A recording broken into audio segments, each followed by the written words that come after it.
ഒരു പെൺകുട്ടി വീട്ടിലേക്ക് കല്യാണം കഴിച്ചു കൊണ്ടുവന്നാൽ ദുനിയാവിൽ ഏറ്റവും വലിയ സ്വത്ത് അതാണ്. വഖൈറു മതാഇദ് ദുനിയ അൽ മർഅതു സ്വാലിഹത്തു. ദുനിയാവിൽ ഏറ്റവും വലിയ സ്വത്ത് സ്വാലിഹത്തായ ഭാര്യയാണ്. അത് കിട്ടിയിട്ട് പിന്നെ അവളെ കഴുത്തേക്ക് നോക്കുക. സ്വർണം കുറഞ്ഞു എന്ന് പറഞ്ഞ് അവളെ ഇടങ്ങാറാക്കണ്ട. ദുനിയാവിൽ അള്ളാഹു പകരം വീട്ടു. മനുഷ്യന്മാരെ കണ്ണീരി കുടിപ്പിച്ചാൽ അള്ളാഹു പകരം വീട്ടു. ഉറപ്പാണ്. നിങ്ങൾക്ക് കെട്ടാനാവില്ല, സ്വത്തില്ലെങ്കിലും കെട്ടണ്ട.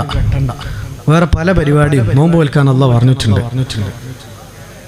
ഒരു പെണ്ണ് കെട്ടിയിട്ട് ആ പൈസ ഉപയോഗിച്ചുകൊണ്ട് ജീവിക്കണമെന്നുള്ള ചിന്തയൊക്കെ ഒന്ന് മാറ്റിവെക്കുക.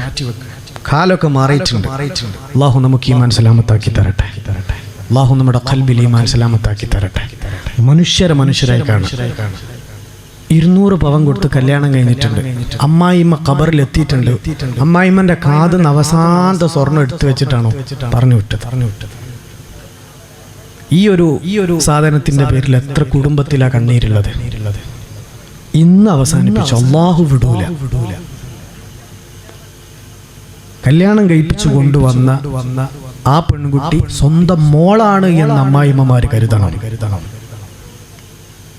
പുതുതായി കയറി വന്ന പെണ്ണ് മനസ്സിലാക്കണം, ഞാൻ ഇന്നലെ വന്നിട്ടേ ഉള്ളൂ. ഇവിടെ ഉള്ള ഉമ്മ എൻ്റെ ഭർത്താവിൻ്റെ ഉമ്മയാണ്. എൻ്റെ ഭർത്താവിന് ഏറ്റവും കടമപ്പെട്ടിരിക്കുന്നത് ഭർത്താവിൻ്റെ ഉമ്മയോടാണ്. ആ ഉമ്മാനെയും എൻ്റെ ഭർത്താവിനെയും തമ്മിൽ തെറ്റിക്കുന്ന പരിപാടി ഞാൻ ചെയ്യരുത് എന്ന് പെൺകുട്ടി വിചാരിക്കണം. പുതിയാപ്പിള വിചാരിക്കണം, ഇത് ഞാൻ കെട്ടിയ പെണ്ണാണ്, ഇത് എൻ്റെ ഉമ്മയാണ്, ഇത് രണ്ടും എൻ്റെതാണ്. ഇവർക്കിടയിൽ ഒരു ക്ലാഷ് ഉണ്ടാവരുത്.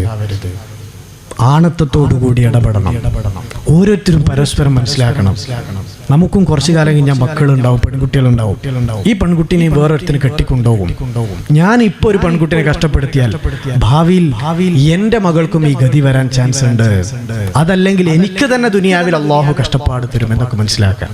കൊടുത്തതൊന്നും തിരിച്ചു കിട്ടാതെ വന്ന് അള്ളാഹു കൊണ്ടുപോകൂല. മനുഷ്യരുടെ വിഷയത്തിൽ നമ്മൾ കൊടുത്ത കണ്ണുനീരിന് മുഴുവനും ഇവിടെ നിന്ന് മറുപടി പറയേണ്ടി വരുമെന്ന് നബി മുഹമ്മദ് മുസ്തഫ